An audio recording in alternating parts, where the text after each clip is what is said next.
दोस्तों, आज हम आपको बताएंगे कि आखिर अच्छे लोगों के साथ हमेशा बुरा ही क्यों होता है, जिसका वर्णन भगवद गीता में भगवान कृष्ण ने विस्तार से किया है। दोस्तों, आपने भी देखा या फिर महसूस किया होगा कि आपके आसपास धर्म, कर्म और पूजा पाठ में लीन रहने वालों की जिंदगी खुशहाल नहीं होती जितने की दुष्ट और अधर्मी लोगों की होती है। और ये सब देखकर आपके भी मन में कभी ना कभी ये सवाल ज़रूर उठा होगा कि आखिर अच्छे लोगों के साथ बुरा क्यों होता है।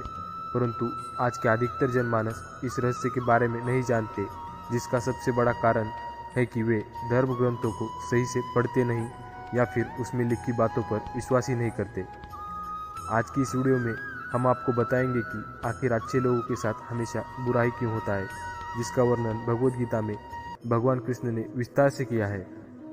धर्म ग्रंथों में भगवद गीता एक ऐसा ग्रंथ है जिसमें मनुष्य के मन में उठने वाले हर प्रश्न का उत्तर विस्तार से बताया गया है। भगवद गीता में वर्णित कथा के अनुसार अर्जुन के मन में जब भी कोई दुविधा उत्पन्न होती थी, वो उसके समाधान के लिए श्री कृष्ण के पास पहुंच जाते थे। एक दिन की बात है, अर्जुन भगवान श्री कृष्ण के पास आए, उनसे बोले, हे वासुदेव, मुझे एक दुविधा ने घेर रखा है और इसका समाधान आप ही बता सकते हैं। तब श्री कृष्ण ने अर्जुन से कहा, हे धनंजय, अपने मन की दुविधा विस्तार से बताओ, तब मैं तुम्हें उसका हल बताऊंगा। तब अर्जुन बोले, हे नारायण, कृपया कर मुझे ये बताइए कि अच्छे लोगों के साथ हमेशा बुरा ही क्यों होता है, जबकि बुरे लोग हमेशा खुशहाल दिखते हैं। अर्जुन के मुख से ऐसी बातें सुनकर श्री कृष्ण मुस्कुराते हुए बोले, हे पार्थ, मनुष्य जैसा देखता है या फिर महसूस करता है, वास्तव में वैसा कुछ नहीं होता है, बल्कि अज्ञानतावश वह ये सच्चाई जान नहीं पाता। श्री कृष्ण की बातें सुनकर अर्जुन हैरान हो गए और बोले, हे नारायण, आप क्या कहना चाहते हैं, मेरी समझ में नहीं आया। तब श्री कृष्ण बोले, अब मैं तुम्हें एक कथा सुनाता हूँ, जिसे जानने के बाद तुम समझ जाओगी कि हर एक प्राणी को उसके कर्म के हिसाब से ही फल मिलता है। अर्थात जो बुरा कर्म करता है उसे बुरा फल मिलता है और जो अच्छा कर्म करता है उसे अच्छा फल मिलता है, क्योंकि अच्छे कर्म और बुरे कर्म तो मनुष्य पर निर्भर करता है कि प्रकृति प्रत्येक को अपनी राह चुनने का मौका देती है। अब इसका फैसला करना कि वो किस राह पर चलना चाहता है, ये व्यक्ति विशेष की इच्छा पर निर्भर करता है। फिर कथा सुनाते हुए श्री कृष्ण बोले, बहुत समय पहले की बात है, एक नगर में दो पुरुष रहा करते थे। उनमें से एक पुरुष व्यापारी था, जिसके लिए अपने जीवन में धर्म और नीति का बहुत महत्व था। वो पूजा पाठ और भगवान की भक्ति में बहुत विश्वास करता था। चाहे कुछ भी हो जाए, वो रोज़ मंदिर जाना नहीं भूलता था, न ही दान धर्म के कार्य में किसी प्रकार की कमी रखता था। कुछ भी हो जाए, वो नित्य भगवान की पूजा अर्चना किया करता था। वहीं दूसरी ओर उसी नगर का दूसरा पुरुष पहले से बिल्कुल ही विपरीत था। वो प्रतिदिन मंदिर तो जाया करता था, परंतु पूजा पाठ के उद्देश्य से नहीं, बल्कि मंदिर के बाहर से चप्पल और धन चुराने के लिए। उसे दान धर्म, न्याय नीति किसी से भी कुछ लेना देना नहीं था।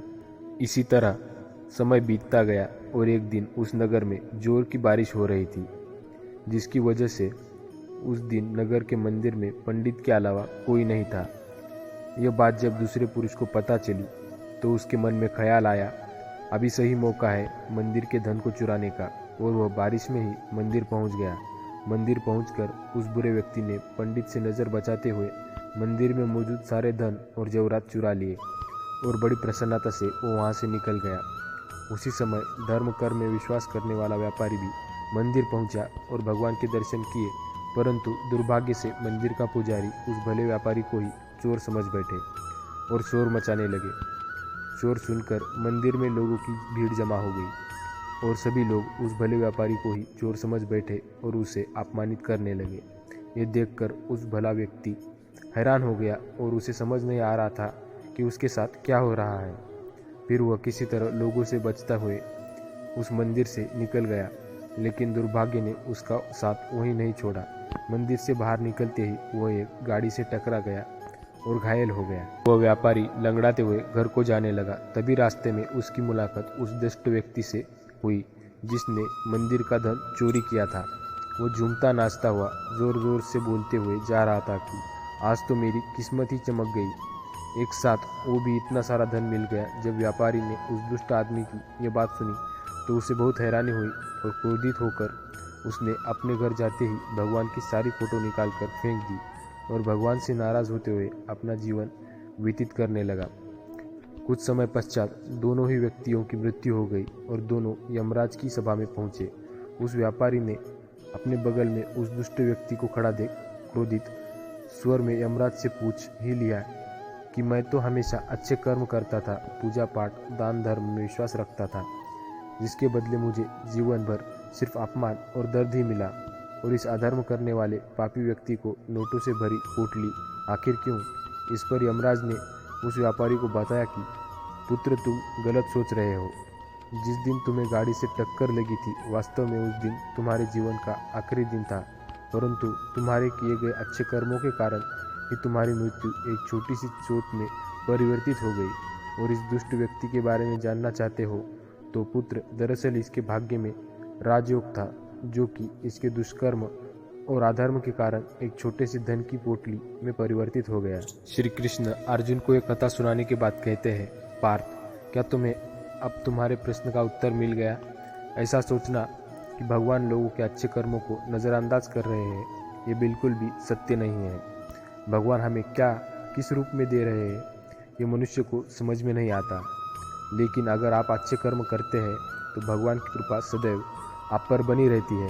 तो दोस्तों, इस कहानी से ये पता लगता है कि आपको कभी भी अपने कर्मों को बदलना नहीं चाहिए, क्योंकि आपके कर्मों का फल आपको इसी जीवन में मिलता है, बस आपको उसका पता नहीं चलता। इसलिए दोस्तों, मनुष्य को चाहिए कि वो हमेशा अपने जीवन में अच्छे कर्म करते रहे, क्योंकि भगवान श्री कृष्ण ने ही गीता में भी ये बताया है कि किसी के द्वारा किया गया कर्म बेकार नहीं जाता, भले ही कर्म अच्छा हो या फिर बुरा। तो दोस्तों, आशा करता हूँ कि आप भी आज से इस कथा का अनुसरण करेंगे। फिलहाल आज की ये कथा यहीं समाप्त होती है। अगर आपको हमारी ये कथा पसंद आई हो तो इसे ज़्यादा से ज़्यादा लाइक और शेयर करें। धन्यवाद।